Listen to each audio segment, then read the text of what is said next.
Iran के supreme leader ayatollah Ali Khamenei का ये जो हालिया जीत का दावा है, इसने पूरे अरब जगत में कह सकते हैं एक हलचल सी मचा दी है। हाँ बिल्कुल। आज हम इसी दावे पर अरब मीडिया की जो अलग अलग प्रतिक्रियाएं आ रही हैं, उनको थोड़ा समझने की कोशिश कर रहे हैं। हमारे पास कई स्रोत हैं और ये दिखा रहे हैं कि भाई एक ही बयान को कितने अलग अलग तरीकों से देखा जा रहा है। और देखना ये दिलचस्प है कि कैसे कोई एक मत है ही नहीं, बिल्कुल भी नहीं। हाँ। ऐसा लगता है कि हर मीडिया आउटलेट का जो रुख है वो कहीं ना कहीं उसकी अपनी राजनीति, उसके क्षेत्रीय समीकरण उन पर टिका हुआ है। सही। सऊदी अरब से लेकर कतर तक और फिर वो जो ईरान समर्थक खेमा है, सबकी अपनी अपनी कहानी है। बिल्कुल। तो चलिए सबसे पहले उन्हीं आवाजों से शुरू करते हैं जो ईरान के दावे पर सीधा सवाल उठा रही हैं, खासकर सऊदी अरब और दूसरे खाड़ी देशों से। हाँ। अल अरबिया, अल हदाद जैसे चैनल्स हैं, वो तो इसे साफ तौर पर ईरान का प्रोपोगेंडा ही कह रहे हैं। उनका तर्क है कि ईरान अपनी अंदरूनी मुश्किलों, जैसे आप देखिए अर्थव्यवस्था की हालत, उससे ध्यान भटकाने के लिए ये सब कर रहा है, जानबूझकर तनाव बढ़ा रहा है।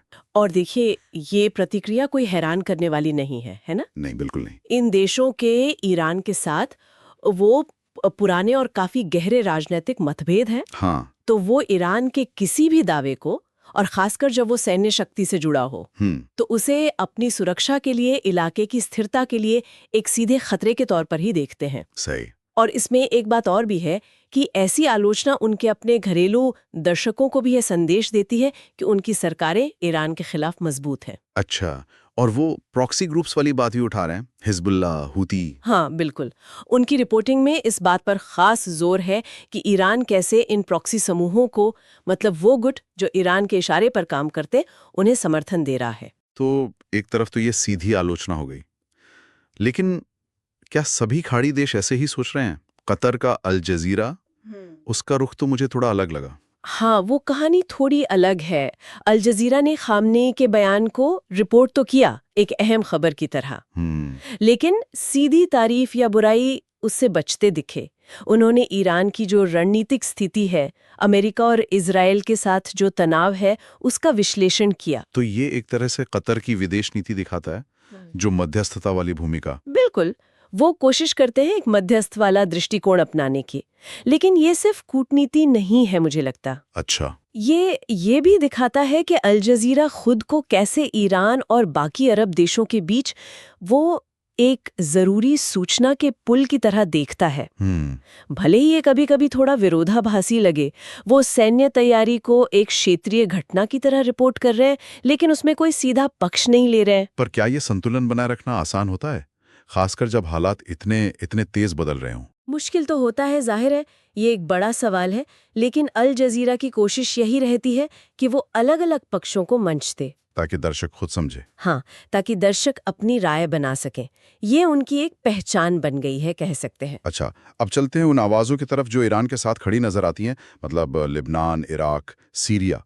वहाँ जो ईरान समर्थक सरकारें हैं, ये समूह हैं, उनसे जुड़ा मीडिया, जी, अल मयादीन जैसे चैनल, वो तो इसे क्षेत्रीय प्रतिरोध की बड़ी जीत कह रहे हैं। बिल्कुल बिल्कुल।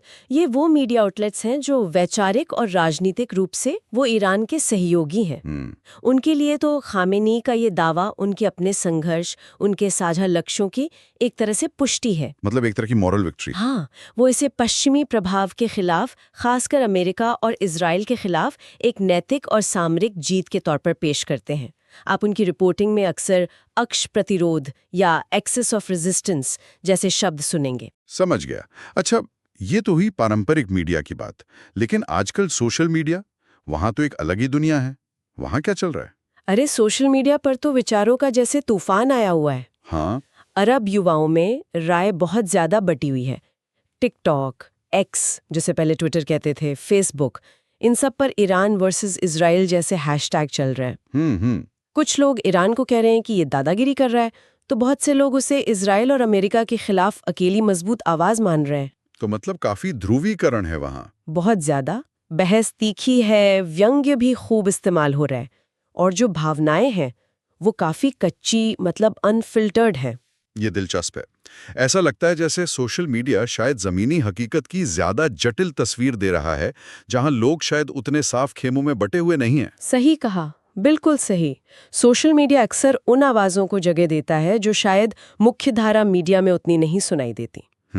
ये दिखाता है कि आम लोगों के बीच ईरान को लेकर कितना कितना कन्फ्यूजन है, गुस्सा है या फिर समर्थन भी है, वो चीजें जो पारंपरिक मीडिया की साफ सुथरी कैटेगरी में शायद फिट न बैठे। तो ये सब सुनने के बाद कुल मिलाकर ऐसा लगता है कि आयतुल्ला खामेनी के इस जीत के दावे पर अरब मीडिया में कोई एक राय तो है ही नहीं, बिल्कुल बंटा हुआ है। हाँ, कोई इसे प्रोपेगेंडा कह रहा है, कोई इसे एक रणनीतिक बयान मान रहा है, तो कोई इसे हकीकत में प्रतिरोध की जीत बता रहा है। तो आखिर में इसका मतलब क्या समझें? इसका सीधा मतलब यही है कि अरब जगत जिसे हम कह देते हैं वो कोई एक इकाई नहीं है, खासकर जब बात ईरान की आती है। ये जो प्रतिक्रियाएं हैं ये सिर्फ इस एक बयान पर कोई क्षणिक उबाल नहीं है। नहीं। अच्छा, ये असल में दशकों पुराने इतिहास, गहरी क्षेत्रीय प्रतिद्वंदिताएं, राजनीतिक गठजोड़